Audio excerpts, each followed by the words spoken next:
Welcome to AI Reflections, where we explore the past, present, and future of AI. All right, so today we're looking at these excerpts from the most common legal mistakes creators make. Yeah.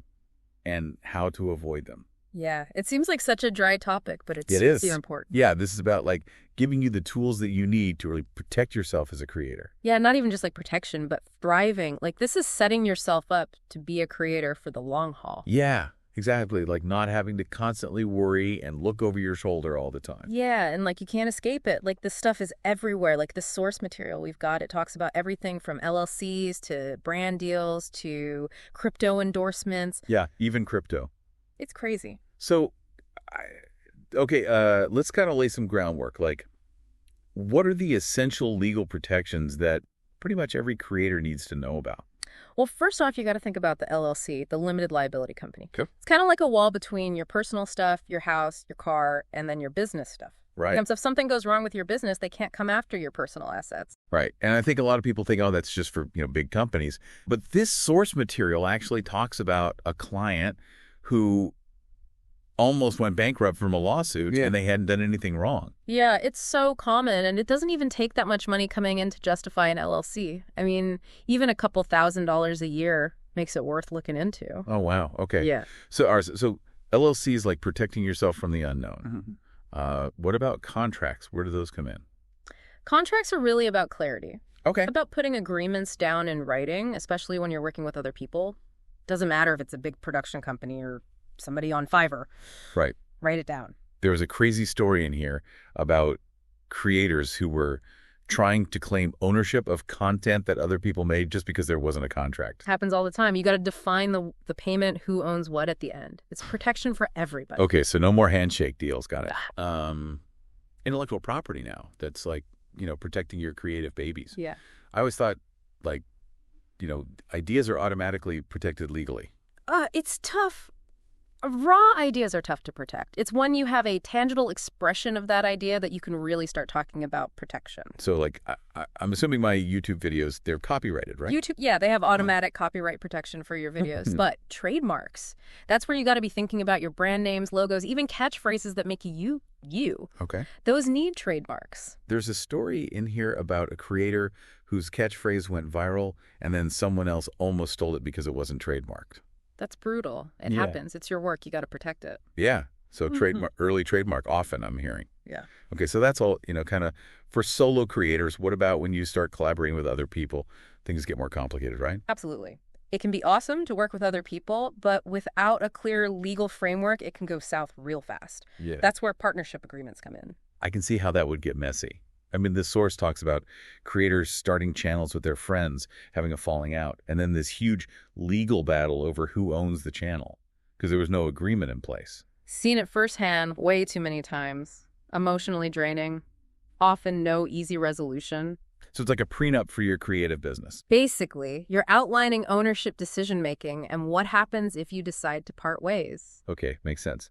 Now, the source material brings up something pretty disturbing, these predatory loans that are targeting creators. Oh, man, don't even get me started. What's the deal with that? There are some companies out there that prey on creators' ambitions, offering loans with terms that are just designed to track them. Okay, what kind of terms are we talking? Imagine being forced to churn out content on a crazy schedule, facing threats to your channel, even having your brand deals sabotaged, all because of a loan agreement. Wow, that's scary. Yeah, one of my clients was nearly driven to a breaking point by one of these loans. Took a lot of legal maneuvering to get him out of that situation. Oh, gosh. I'm so glad you're able to help. Yeah. Sounds like those are a real danger zone for creators. Absolutely. If a financial deal sounds too good to be true, it probably is. Get legal advice before you sign anything. Okay, so partnership agreements must have predatory loans. Yeah. Big red flag. Got it. But let's flip the script and talk about making money. What does this source say about maximizing earnings in this wild world of content creation? Well, this is where things get really interesting. One of the big things they emphasize is that most creators actually undervalue themselves, especially when it comes to brand deals. Really? Big time. There's a story in here about a creator who tripled his rates just by getting some advice on understanding his worth. Triple his rates. Yeah. Okay, now you've got my attention. What was the secret? It's about a mindset shift. You're not some random person asking brands for money. You're a high-paid consultant, bringing a unique skill set and an engaged audience to the table. So know your value and don't be afraid to ask for what you deserve. Exactly. And, even smaller creators with specialized expertise, they can command high fees and sometimes even get equity in deals. Like equity? Like actually owning a part of the company. You got it. It's not just about a one-time payment. It's about potentially sharing in the long-term success of a brand that you believe in. That's wild. But how do you even begin to negotiate something like that? And how do you make sure you're not getting taken advantage of? That's where understanding contracts, especially usage rights, becomes so critical. I've heard about usage rights, but I'm not really sure I fully understand what that means. Usage rights define how a brand can use your likeness, your content, everything you create. And unfortunately, a lot of creators sign away these rights without realizing it, letting brands use their stuff forever for a tiny fee. So they could be using your content years down the line, even if the brand deal's long over. There's this story in here about a Marvel actor whose early commercial footage is still being used widely because he granted those perpetual usage rights back then. Oh, wow. Okay, so I'm definitely going to be paying way more attention to those clauses. You and everybody else. From now on. It's a crucial part of any deal. You have the right to limit how your content is used for how long and where.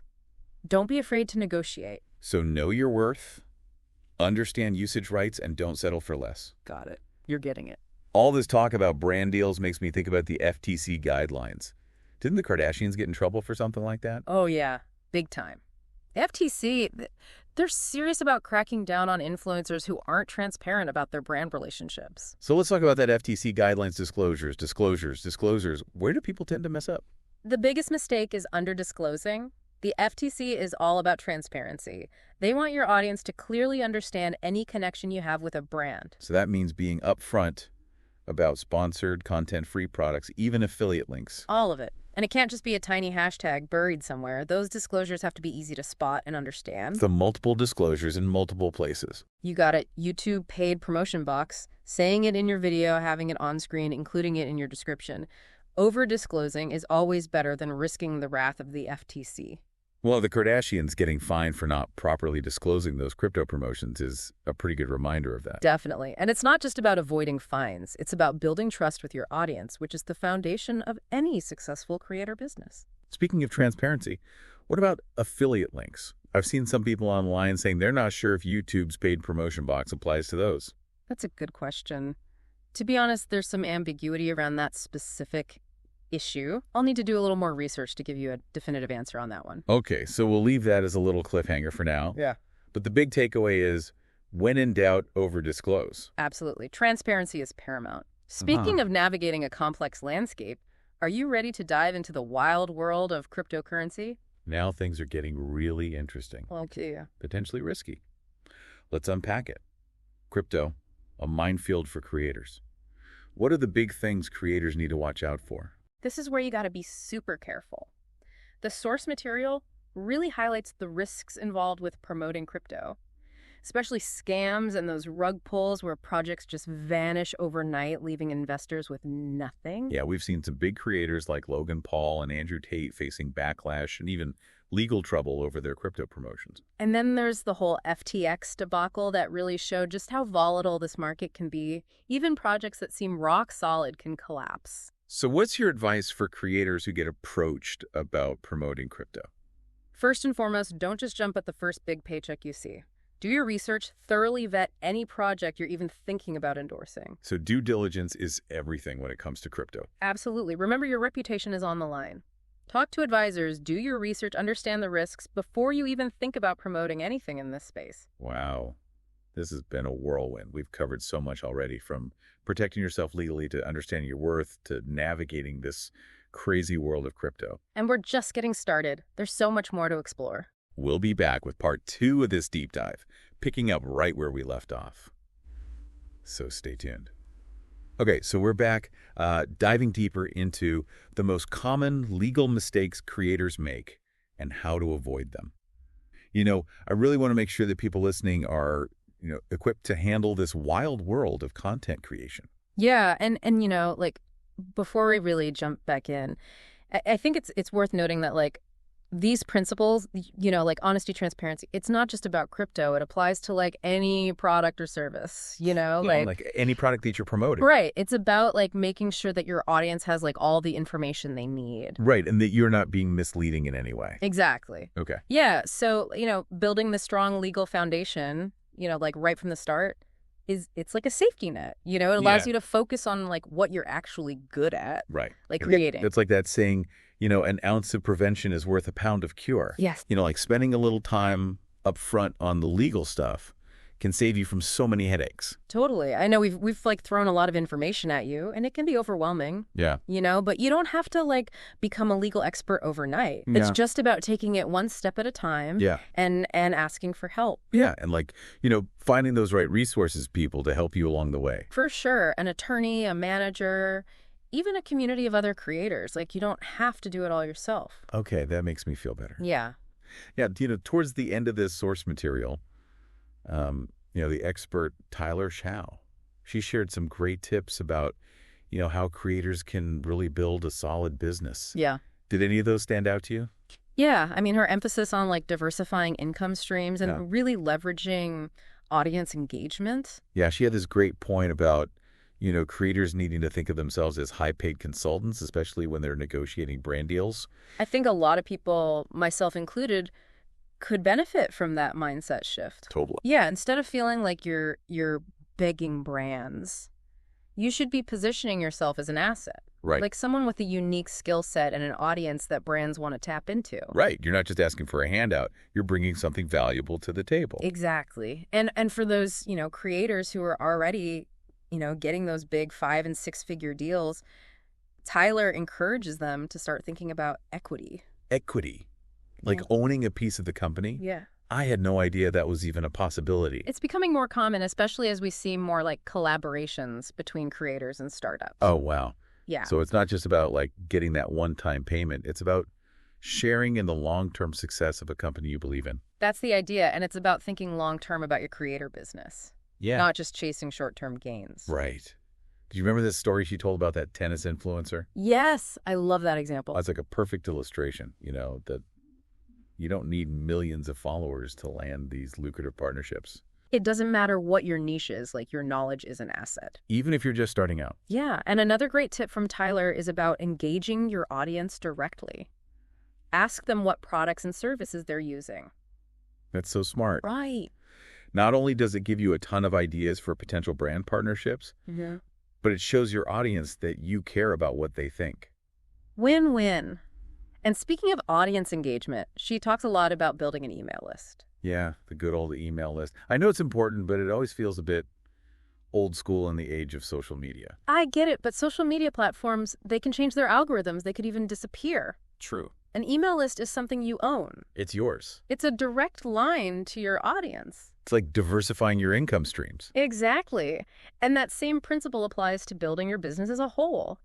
Don't rely solely on things like ad revenue and brand deals. They can be so unpredictable. What else does she recommend for diversifying income? Think outside the box. Launching your own products, creating memberships, offering consulting or coaching services. Oh, that's exciting. It's about becoming more than just a content creator. You're an entrepreneur. Right.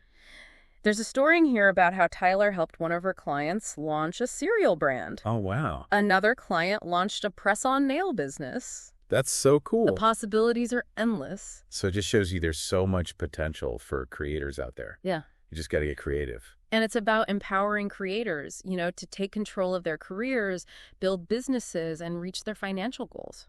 I love that. But as we've talked about this whole time, it's got to be ethical and legal. Right. Finding that balance between passion and business. It's where, having good advice comes in. That's what you're here for. Happy to help. Now, before we wrap up this section, I do want to touch on one last thing that Tyler brings up, the future of the creator economy. Oh, yeah. She had some interesting predictions. Yes, she did. About what's going to happen in 2025 and beyond. She actually thinks 2025 is going to be a pivotal year for creators.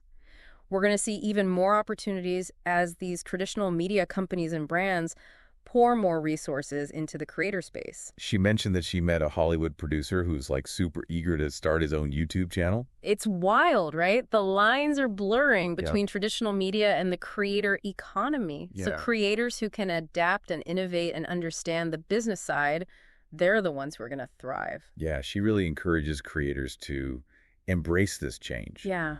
And not be intimidated. Right. By, all these big players coming in. Focus on what makes you unique, your perspective, your voice, the connection you have with your audience. Right. Use that to stand out. Exactly. And never stop learning. This landscape's always changing, so you got to be willing to adapt and grow. This is all so insightful. Yeah. I'm already thinking about my own approach to creating and running my business differently. That's great to hear. Yeah. Now we've covered so much here. So let's take a moment and try to, distill some of these key takeaways, like actionable tips that people can start implementing right away. Yeah. What are your initial thoughts? Okay, so we're back, for the final part of this deep dive, into building a successful and legally sound creator business. I got to say, after going through all this information from the most common legal mistakes creators make, I'm feeling a lot more confident. Yeah. That's the goal. And a lot less clueless. Yeah, it's about giving you the tools to make those smart decisions. Yeah, totally. Yeah. So as we wrap up, what are some of the big takeaways, like the action items that creators should really walk away with? Okay, well, number one, legal protection is non-negotiable.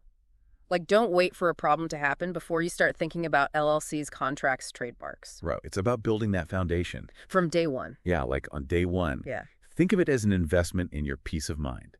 Exactly. And you know what? You don't have to figure it all out on your own. There's a ton of resources out there to help you. We'll link some in the show notes. Awesome. Okay, so what's next? Number two, know your worth. Like, don't undervalue yourself, especially when it comes to brand deals. You're bringing serious value to the table. Tyler's advice really hit home for me on that one. Think of yourself as a high-paid consultant. Yeah. Not someone begging for scraps. Exactly. You have valuable skills, you have an audience, you have a unique perspective. Don't be afraid to ask for what you deserve. And if you're a high-level creator, don't be shy about exploring those equity arrangements. That's something I never would have considered before this deep dive. Yeah, it's a game changer. Okay, so what else should creators keep in mind? Transparency is key. When in doubt, over-disclose. Be upfront about any brand relationships, paid sponsorships, free products, affiliate links. Right, the FTC is cracking down, and those fines are no joke. But beyond that, it's about building that trust with your audience. Exactly, and that's priceless. Totally. Okay, so last big takeaway. Diversification. Don't put all your eggs in one basket. Explore multiple income streams so you're not just relying on ad revenue or brand deals. Right. Tyler had some great tips about that. Launching your own products, memberships, coaching, consulting. So many ways to get creative with how you earn. It's about creating a more stable business, For the long haul. For the long haul. Exactly. And you might even discover a new passion along the way. There you go. I'm loving all these takeaways. Yeah. Okay, so as we wrap up this incredible deep dive, what's the final message you want to leave our listeners with? Okay, so the creator economy is exciting, it's dynamic, but it's also complex. Don't be afraid to get expert advice. Build a good support system. And remember, it's a marathon, not a sprint. So true. Focus on sustainable growth, stay informed, and never stop learning. I love it. Yeah. We've only just scratched the surface, but I think, we've given everyone some really great tools to help them thrive. Totally. So keep creating, keep innovating, and keep pushing those boundaries. Couldn't have said it better myself. And if there's one last thing I can add, just believe in yourself and the value that you bring to the table. Oh, that's perfect. The world needs your creativity. Yes, it does. It needs your passion. That's a great place to end it. It needs your unique perspective. Thanks for joining us on this deep dive. We'll catch you next time.